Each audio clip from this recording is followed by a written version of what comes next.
كتاب لما تمسكه وتقرأ منه شوية تلاقي حاجات غريبة بتحصل حواليك. كتاب اتقال عنه انه مفتاح لفك الطلاسم وسر من اسرار العالم السفلي، وهو كتاب شمس المعارف الكبرى. الكتاب الملعون اللي اتمنع في بلاد كتير، واللي اتقال انه مجرد قراءته ممكن تفتح عليك ابواب ما تتقفلش. شمس المعارف مش مجرد كتاب، دي اسطورة ومصدر رعب حقيقي. اتكتب من مئات السنين على ايد احمد بن علي البوني، وكان عالم في الفلك والرياضيات، بس اللي عمله في الكتاب ده خلى اسمه يدخل التاريخ من باب الرعب. الكتاب مليان تعاويذ وطلاسم ورسومات غريبة جدا، وجداول بتتقال انها بتتحكم في الجان، في اسماء وعزائم لو نطقتها بصوت عالي ممكن تستدعي كائنات من عالم تاني، كائنات ما تعرفش الرحمة. في ناس بتقول ان شمس المعارف مش مجرد كتاب ساحر، لا، لكنه مفتاح للاتصال بالعوالم الخفية. في اللي بيحلف انه جرب عزيمة من العزائم اللي جواه وسمع اصوات بتنده عليه بالليل، وناس تانية بتقول انهم شافوا كوابيس متكررة بعد ما قرأوا منه. والكوابيس ديت مش عادية، دي كوابيس بتتكرر بنفس التفاصيل لدرجة انك تبقى مش عارف انت صاحي ولا نايم. في شاب في مصر كان من محبي الغموض وقرر يدور على نسخة من الكتاب ويجربه بنفسه. اشترى نسخة مصورة PDF من النت وبدأ يقرأ. أول يوم مفيش حاجة، تاني يوم بدأ يسمع أصوات خفيفة وهو لوحده في البيت، تالت يوم شاف شخص واقف من طرف أوضته، ولما ولع النور اختفى. كمل بكوابيس وأعراض نفسية لحد ما دخل مصحة نفسية وتشخص إن عنده هلوسة سمعية وبصرية. اللي غريب بقى إن حالته بدأت تتحسن أول ما حرقت أسرته النسخة اللي عنده. قصة تانية عن واحد كان بيشتغل في مكتبة قديمة في الإسكندرية. الراجل لقى نسخة أصلية من شمس المعارف في مخزن المكتبة، وكانت متخبية في صندوق قديم وعليه شمع أحمر. الفضول خلاه يفتح الكتاب ويبدأ يقرأ في نفس الليلة اللي اتقفل عليه باب المكتبة وهو جواها، مع إنه متأكد إنه الباب مكسور من زمان وما بيتقفلش. قضى الليلة كلها يسمع أصوات خطوات فوق سطح المكتبة رغم إنه لوحده. الراجل ده استقال بعدها بأسبوع وحكى القصة لزميله، وقال له إنه شاف عين بتراقبه من بين صفحات الكتاب. في ناس كتير حاولت تنسخ الكتاب أو تحرقه، لكن في شائعات بتقول إن الكتاب نفسه بيرفض يتدمر، وفي روايات عن ناس حاولوا يقطعوه بس الورق كان بيرجع زي ما هو. وناس تانية بيقولوا إن النسخة دي بتتحرك في البيت لوحدها، ولو سبتها في أوضة ممكن تلاقيها في مكان الصبح. الكتاب متقسم ل4 أجزاء، وآخرهم الجزء الرابع اللي فيه طلاسم قوية لاستحضار بنوك الجان. في بعض النسخ الجزء ده مش موجود أو بيبقى محذوف، لأن اللي بينشروا الكتاب بيخافوا يسيبوا أذى للقارئ. بس النسخ الكاملة بتتباع في السوق السوداء بأسعار خرافية جدا، وغالبا بتكون مخبية وراها قصص سوداء. في ست كبيرة في أسيوط اتقال إنها كانت دايما قاعدة تقرأ في الكتاب ده، وجيرانها بيقولوا إن صوتها بيتغير وهي بتقرأ. واحدة من الجيران دخلت لها مرة فجأة ولقيت الست بتتكلم بلغة مش مفهومة وعينيها سودة بالكامل.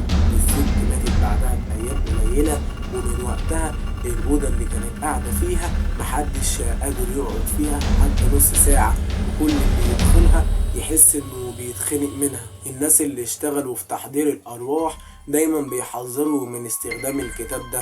وفي شيخ زمان اتكلم في برنامج وقال إنه اتحط قدام واحد جاله حالة صرع بعد ما قرأ من الكتاب، وإنه كان بيقول أسماء غريبة بصوت مش صوته، والشيخ قال إنه اضطر يقرأ عليه قرآن لمدة 3 أيام متواصلة علشان يفوق. واحد تاني من السعودية حكى إنه كان بيدور على وسيلة للغنى السريع، وسمع إن شمس المعارف في تعاويذ لجلب المال.